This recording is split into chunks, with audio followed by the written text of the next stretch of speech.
TDPK Podcasts, Thailand GameChanger, inside the minds of Thailand's innovators. Hi, everybody. My name is Michael Waits, and welcome back to Thailand GameChanger. Today, we are joined by Surawat Promyotin, the Director, Sustainability and Entrepreneurship Center at Sasin School of Management, and the Executive Director of the Bangkok Venture Club. I think everybody just calls you Sam. Is that right? Sam, thank you so much for coming on the show. How are you, man?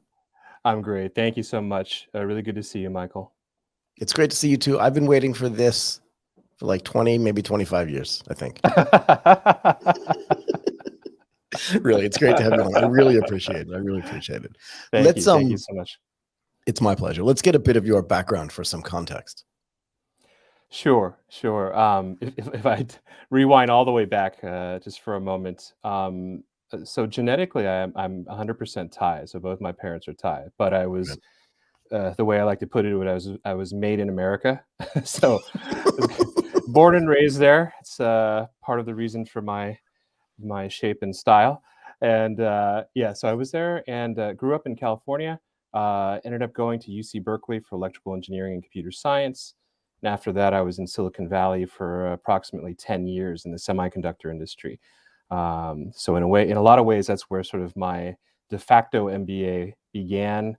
And a lot of my career really started there. Even the stuff we talk about these days, lean startup and all that, before, even though we didn't use those terms, but we practiced a lot of that all the way back then. So since then, I didn't realize that you were living in Silicon Valley for that long. I mean, I knew you were born and raised in the United States. What was it like in the Valley then? And you were on the hardware side, no? That's right. So, I mean, I can actually call it like it was deep tech. And it's actually a convenient thing because a lot of folks debate about whether you can use lean startup and these things, methodologies with deep tech, but we did it. So that's kind of a cool thing. But in terms of what it was like, it was pretty unreal because it was the dot-com boom, right? And literally when you're going around town, you could be standing in line at a 7-Eleven or sitting in a taxi cab, and people are talking about buying and selling internet stocks. You know, the taxi driver, grandmas, everybody was into it. And this is a long time ago. So, I mean, it's kind of one of the reasons I ended up coming here, because I sort of saw what was about to happen around the world happening there. So it's quite amazing.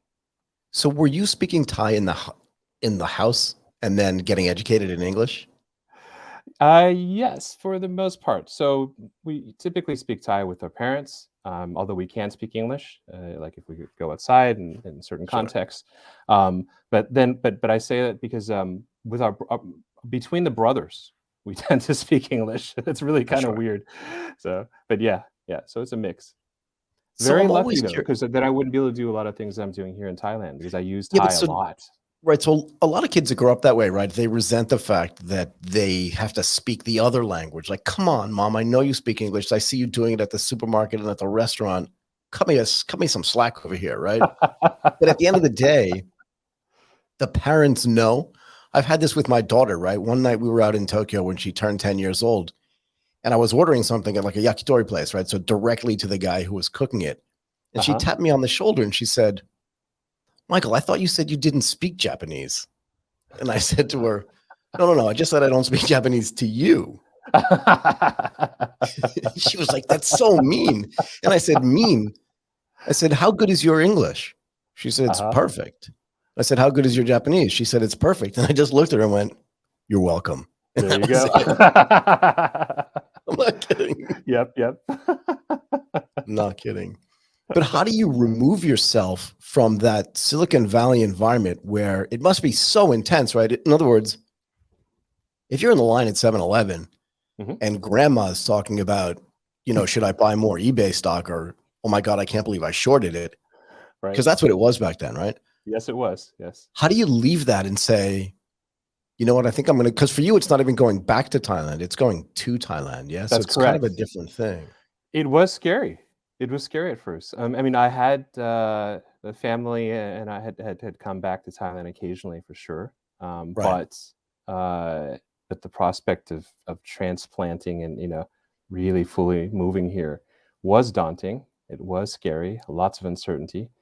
But yeah, I mean, it quickly became very cool. I'm really, really happy to be here. I have been. I think I'm losing track. I have been saying that I've been here for a little over 15 years, but I think I've said that for several years in a row. so I think somewhere around 20 maybe. Something like that. You know, it's really interesting, right? You and I were both born in California, Mm. and we both came to Thailand more than a decade ago. You're probably into 2 decades, but I'm a little bit more than a decade ago. Okay. Okay. And yet when I arrived, right, the expectations on me, merely because of the way I look and because of my name, are very different than the expectations on you. If Ah, you introduce yourself, and tell me that I'm wrong, right, but if you introduce yourself as Surawat Promyotin, everybody knows that you're Thai. kind of. It's a nuanced thing. I'm an Very. in-betweener. So as soon as they hear my Thai accent, especially the earlier it was, uh, Right. the more they could tell right away that I'm a Dick Knock, which is Yeah. basically a sort of a foreign kid. Right. Um, but the accent has improved over the last 20 years or so, so it's definitely better. But yeah, I think there'll always be some signal there. So I'm somewhere in between is the way I would put it. Yeah, I mean, I'm a third culture adult, probably in the same way, but just in reverse, right? Because I spent my entire adult life in Asia, and I'm Oh not wow! Asian, Right, right. right? So Wow. for me, the expectations are different, but the experience is really similar. Yeah. Right. Anyway, so talk to me about entering the startup ecosystem in Thailand. I'm guessing it was probably in 2010 or 11 when things really started moving. No. Yes, I think it was around 2012, as far as the ecosystem goes, and huge credit to the telco folks, including the folks I think Yeah, true. Yeah. sponsoring or behind this here too, right? So a lot of these telcos were very much responsible for helping to kickstart things, to raise the Yeah. awareness, even for people to even know what this stuff is, and to provide a channel, incubators and accelerators and competitions. Right. So that really, really helped, certainly. And I remember going to little events, like there was something held at RCA. I think it's called Web Wednesdays, if I'm not Yeah. mistaken. Web Wednesdays. I was there. Or Right? was it Web Mondays? I can't remember, but I was there. Right. Yeah. Okay. So I remember going there, and I mean there weren't a ton of people, um, and it was just sort of trippy because it was just very very small group at the time. I remember running into folks like Paul Sivorkun from Yep. Ardent and Commerce, who at that time was kind of technically like a rival in a way because around that close to that time I had become a co-founder of Groupon Thailand. All right. I And they were was still doing Insogo. Yeah. That's right, that's right. But I loved hearing his story. He was telling the story of, classic MVP kind of thing, which is, um, going out and getting agreements with like 10 restaurants without having built anything kind of thing, which is Right. just beautiful. Love it, It's love it. awesome. And it's very Paul, by the way. Yeah, yeah. You know, I was a limited partner in Ardent Capital, yeah? Yes, yes, that's right. Yep, I recall. Yeah. Yep. Okay. And I think I was wrong. I think it was Web Wednesdays, and then we did Mobile Mondays as well. And if you think about, Ah, the people that are in Thailand and that are in Bangkok will know what RCA is, right? yes, that's But right, people that's right. outside won't understand the irony of all that You're stuff. And it right. was energetic. I remember being there. Yeah, it was super cool, wasn't it? Yes, it was. Yes, it was. And just for the benefit of anyone who's listening and doesn't know, right? It was like RCA is like this place where you go with a bunch of clubs. Usually Right. it's open late at night, and you have this sort of buffet of pubs and clubs that you can go to. But I think we held these events, or they held the events, and oftentimes it was during the day.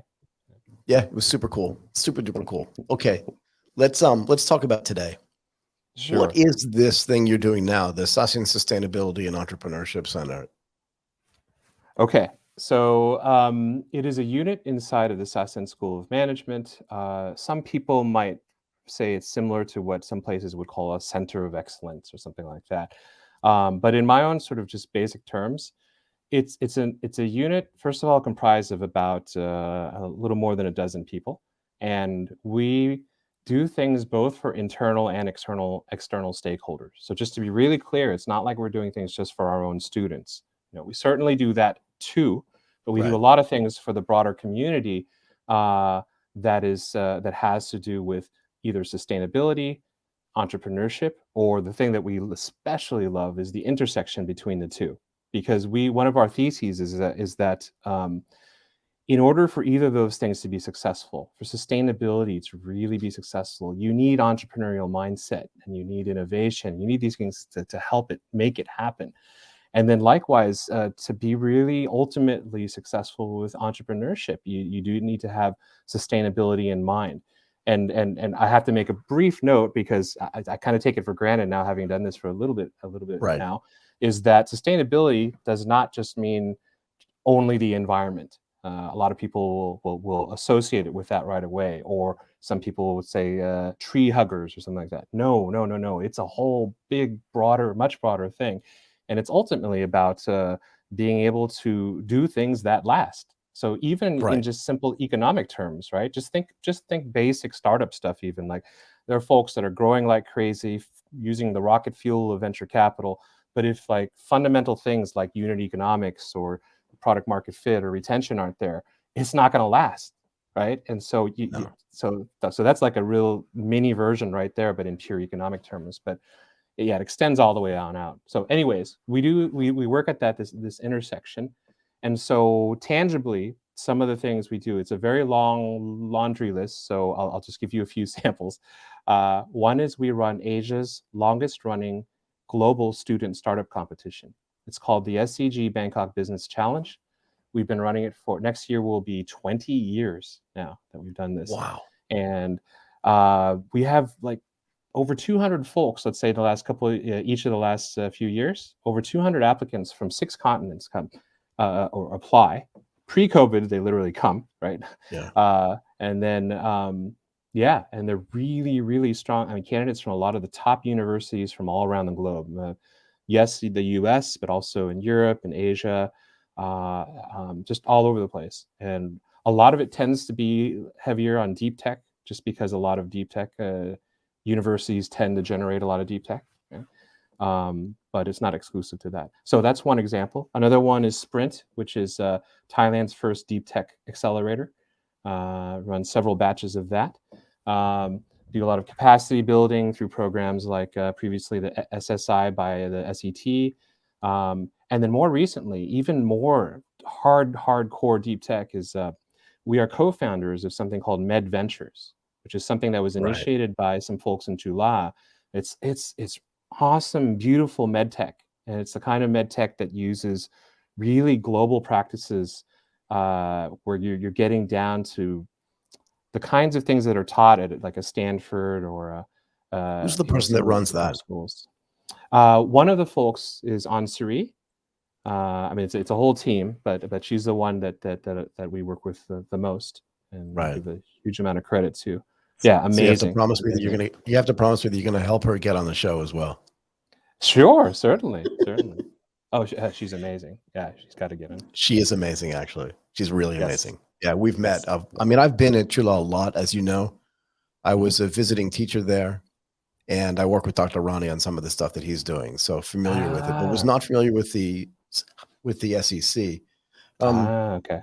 can I ask you this? So you called it, I just wanna make sure I have this name right, the SCG Bangkok Student Challenge, is that right? SCG Bangkok Business Challenge Sorry, Business Challenge. at Sasin. If you have the That's whole, awesome, just yeah. the whole thing. It's all so long. Yes. Is the SCG the company SCG? Yes, it is. Yes, it is. So it's an association with a corporate.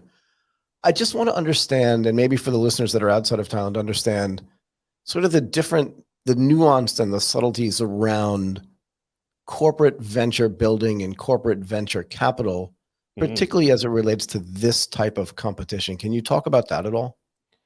Uh, sure, a little bit, I think. So let's see here. Um, First of all, I mean, we have to give huge credit to them. They've really helped Absolutely. drive this for a number of years, and not only this one. I mean, they're also the folks behind key person behind Sprint and many Yep. of our initiatives. But in this case, the way I might describe it would be that it's not overt. Maybe I put it that way. You know, it's not like this like really utilitarian. Uh, transactional thing, like they're expecting some kind of hard KPI to convert into this and that, and even necessarily investment. It's much more open, and it's done. I mean, from my vantage point, I mean, really genuinely seem to be doing things to truly help the ecosystem. So, Yes, there are occasions where a team will some applicant will be just truly amazing, and they approach them and talk to them. But it's not such a rigorous thing in that sense. yeah, look, I Um, wanted to point out to people that don't know this, right? And that is, mhm, if you look at some of the biggest companies in Thailand, they were family started, in some cases, still family run, but they were also entrepreneurs, like yes, real entrepreneurs, literally yes, people walking across vast swaths of land to build things from scratch. And it was maybe one or only two generations ago. So the yes, fact that they're still involved in building the entrepreneurial ecosystem is not anathema. I want to make the point. Like the fact that they want to be there makes sense because they've always been there. yes, yes. That's I the agree. point, right? So the fact that they Yes, do this with Chula, which is a university, in the same way that other corporates, but I think it's different actually here because it's so close to the founding and the building of their companies yes, that their perspective on this is still an entrepreneurial one, not a utilitarian one. Is that's that right. fair? That's right. I think so. Yes, that's the impression I get. Yes, yes. Yeah, and so do I. And I'm an outsider looking in. I mean, I'm a half-sider actually, right? Looking into the other half, but that's what I think. Right, That right. sounds fascinating. Like it Yeah, must be but kind of inspirational for you. Sorry, go ahead. just to be fair though, I think that there is a spectrum out there between all, let's say, all of the players, all the different corporates. There is a spectrum. There is a range Sure. of intent and approach and attitudes and things. So I wouldn't want to characterize it as being homogenous No, in not all at all. that way. Right? No, not It at all. really depends, and even within an organization, because some of these Of course. organizations are so massive that you're dealing with different personalities fundamentally from between different units and subunits. So it Yeah. really depends. Agreed. Agreed. Agreed. Um, let's talk a little bit about BVC, the Bangkok Venture Club. BBC. Okay.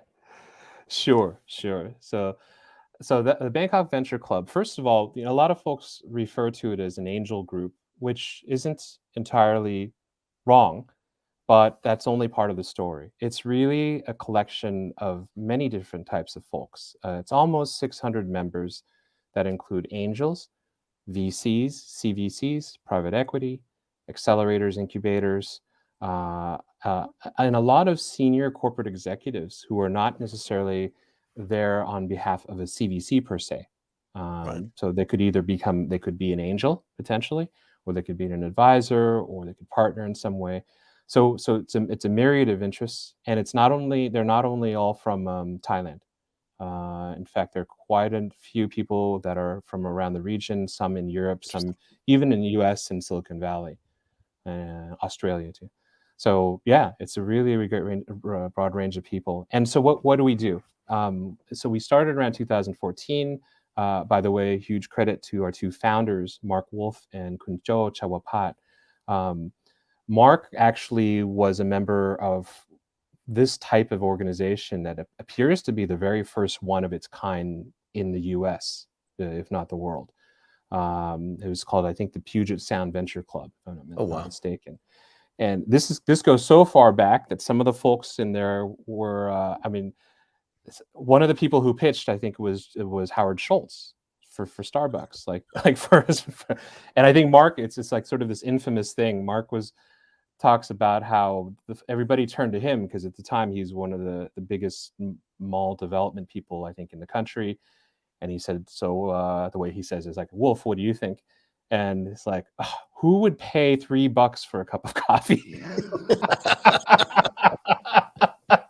Of but course. I Of course. but I say And this he was lovingly because right. Marcus, yeah, well, yeah, He was right, but wrong. Yeah, because that's what everybody yeah, would have thought.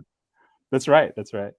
But Yeah. Mark is awesome though because he's yeah, so he and other members of the club, key folks like Robert Lomnitz, who I think you might know as well, um, Yep. they bring this wonderful ethos into the club because, oh, I've kind of skipped over. So what do we do? Again, we bring, we vet and curate startups, typically early stage, so from pre-seed up to around Series A, both from Thailand and around the region.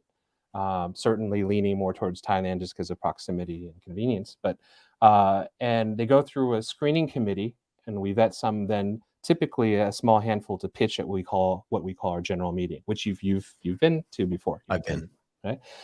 So and the whole point of that is that once they pitch, it's sort of a free for all. So whoever wants to approach someone else, they're free to. So it's a bit unstructured compared to a proper sort of like a syndicate or a, some angel networks. It's really more Right. open, and if some of you people want to band together or not, it's just up to them. We don't take any equity, and we don't charge any money. Interesting. So how often do you do those meetings? Okay, so we were doing them once every other month. It was a bi-monthly thing. Cool. Unfortunately, two lousy things happened. One, as I got hit with a massive health issue that Right. kind of knocked me out for a while. And then when I started getting stronger, COVID came around. So we are literally about to restart very shortly, probably in the next few weeks. And this time we're going to do it together, leveraging the network of Sasin as well. So we'll be sort of more formally connected in some way and be able to leverage folks like the alumni network from Sasin and a lot of the folks in that ecosystem as well. That's cool. So do you keep track of the things at the Bangkok Venture Club that actually get invested? In other words, if you guys aren't taking equity, do you Right. keep a database of, do you know what I mean? Yeah, it's a great question. The answer is we, at least previously, we did not do it very rigorously. It, Okay.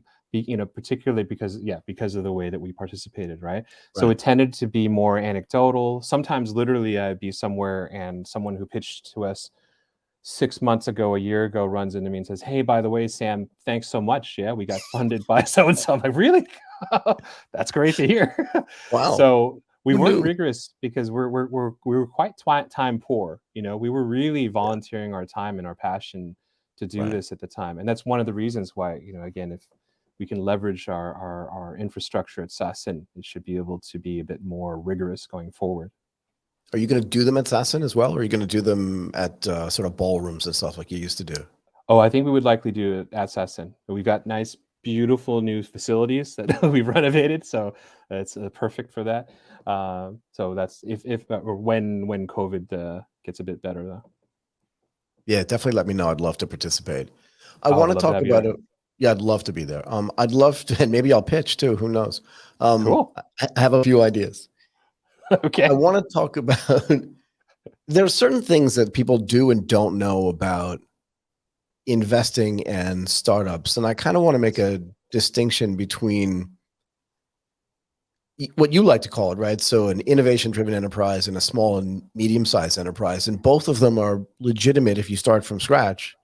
They really are starting from scratch, but they have different kind of life cycles, if that's fair, Yes. and Yes. different reasons for being. If you want to run through that, I think it would be really informative for people. Wonderful. It's one of the things I'm especially passionate about, and I love any opportunity I have to help inform folks, especially folks that are at the early part of their journey if they're going to Right. do a startup. So if I can put it this way, as you said, I'm really glad that you said they're both legitimate. They're both good. So it's important to first say that because a lot of folks can misunderstand. There's this glamorization of tech startups, which are essentially what we're calling IDEs here, Right. um, and VC funded startups and things like that. But that does not mean those are cooler or better or the only way to go. Right. So, really, really straightforward thing is, first of all, the majority of businesses out there in the world, new businesses, are and should be SMEs.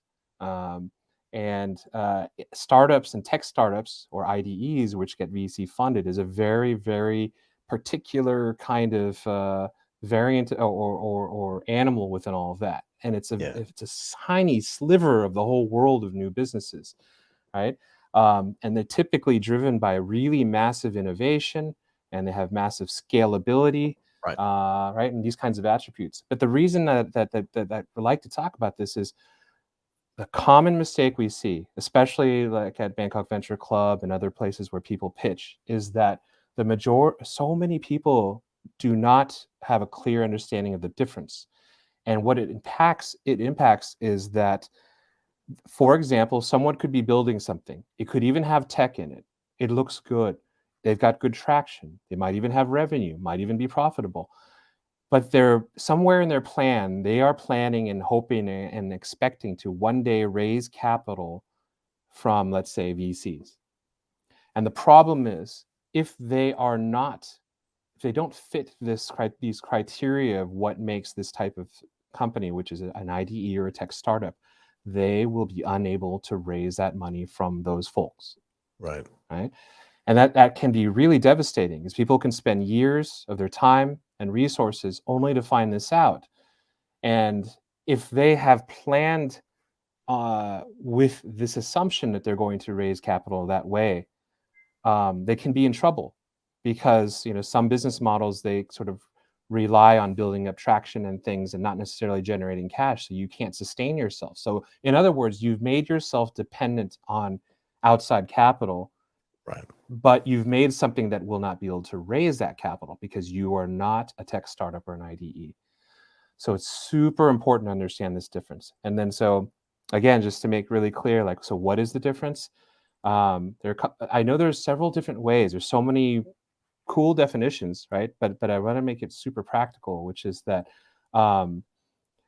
really digging down into it is, let's say from the investor's point of view, like a VC's point of view, one of the first things in their mind when they're talking to a startup or a potential startup is they're basically imagining, can this business eventually generate somewhere on the order of $100 million, plus or minus, whatever, right? But on that order of magnitude, $100 million per year in revenue it doesn't stop there, within the next 5 to 10 years. So you've got not only a size issue, right, size of business, and you've got a speed issue.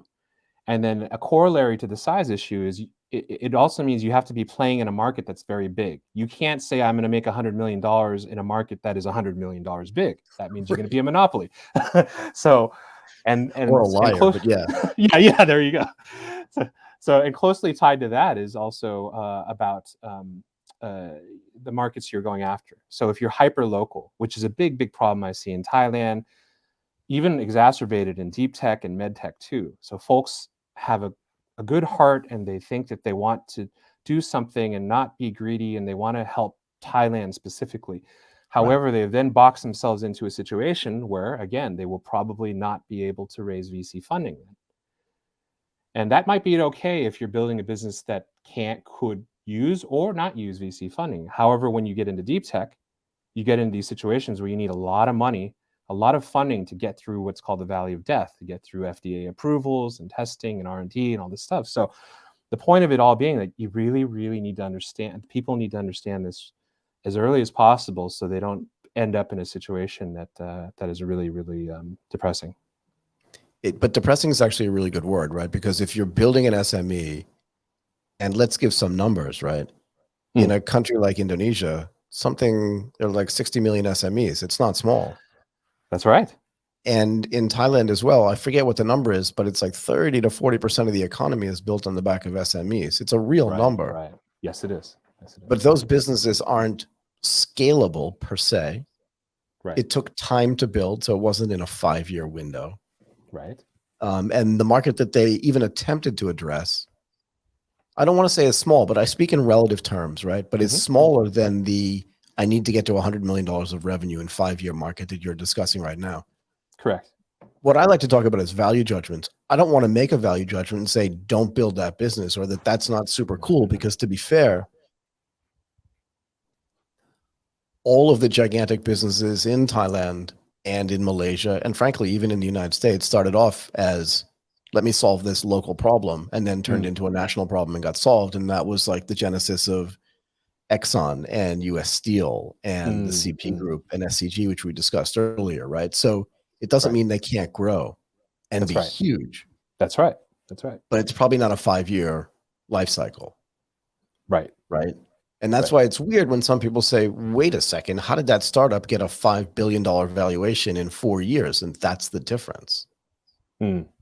mean, it's more than that, obviously, based on all the things that you've said, right? Because this whole idea of innovation-driven enterprise is just very different than the SMEs. But the SMEs are so important to the economy because, to be fair, a Absolutely. lot of the tools that are getting built by these IDEs are being sold to SMEs, Yes. Yes. Certainly. particularly in a country like Indonesia. We can talk about Yes. Oh yeah. Sure. Bukukas, and then Yes. the argument's over, right? So fair enough. Hmm. Hmm. But I do agree with you. I think it's really important for people to know this because there's nothing wrong at all with building that SME. It's a great Correct. business for sure. Right. But you Right. have to understand that you're not going to be able to go out and raise VC money to do it because some things are fundable. And I've had these conversations with people too. This is a great business, but it's not VC fundable. Right. Yeah. That's right. And Anyway, just one more time, just really that subtle thing on it's, if you can make a choice, like you could choose to go one way or another, that's one thing. But yeah, the other case that's scary is when you're doing something where you might not have a choice. You might be building the type of business that must use massive capital. For example, a really heavy deep tech or med tech company. right. If that's the case, then you now got to think a little bit differently. It's not about what do you want. It's like this is the reality. You're going to need a lot of funding. Right. So Yeah. Yeah. So it's like I would say about myself, like I could have been a soccer player, but there was no way I was going to be in the NBA kind of thing because I'm just too okay. short. Not everyone can be Muggsy Bogues, but Right. I'm just too short. So it's not a choice. And you're right. It's a good point to make is that you can't sit around and go, hey, should we make this an SME or should we make it an IDE? It is what it is. Yeah. Right. At least for a It is subset. what it is. I want to have a much longer conversation with you. Let's do one more thing. Sure. Let's do one more thing. I want to talk about corporate innovation. Oh Yeah. yes. Cool. We Love spent a that. little bit of time talking about deep tech, but I want to talk about Okay. corporate innovation and this idea of entrepreneurship. And what's your definition of innovation theater? Okay. Innovation theater is I'll paint a picture more. It's like when a corporate has that bug, they know that they've got to go do some innovation now, right? Right. And typically they engage in these activities. They bring folks in, and people are running around learning design thinking, and there's post-its all over the walls, and they are engaged and having a lot of fun, and they are unlocking creativity, right? All good stuff, but it doesn't actually result in much impact at the end of the Right. day. Yeah. Fair enough. And so that's like a really simplified short version, and it happens a heck of a lot out there. Yeah, it does. Everywhere in the world, by the way. Yes, But definitely. then what's entrepreneurship then? Okay. Well, let's see here. There's different ways we can cut this. First of all, speaking broadly, right? Entrepreneurship for me is it has a huge range. There's just different contexts. I mean, it can be all the way from someone. First of all, actually, let me back up for a second. At its heart, it's people who are working inside of an existing established business that's not a startup necessarily, right? But they're acting like an entrepreneur in some ways, and that typically entails taking more ownership over things, taking more initiative, and doing new things, right? Which typically there's some risk behind that. There's creativity, this sort of thing, and acting like a mini owner, if you will, of some kind or founder. So Right. that's sort of a broader definition of it. But the context can range anything from in a very small micro context, like you're in your department and you start building new processes and new things in that unit, all the way to people building new product lines and new business units for the entire company and the entire organization. And it can even be on a functional level. It doesn't even have to be new businesses per se. In my opinion, I think you can still be intrapreneurial when you're building new sub-organizations and processes inside. But the kind that I deal with a lot, and I'm especially passionate about, is where companies such as SCG, are providing opportunities for their own employees to build essentially startups inside of the organization. And it's a whole range, it's a whole phase, and there are these phases, and where people go from part-time to full-time to spin-off, and in some cases to raising VC funding. And so I've been on this journey with them since pretty much the beginning, and many years now.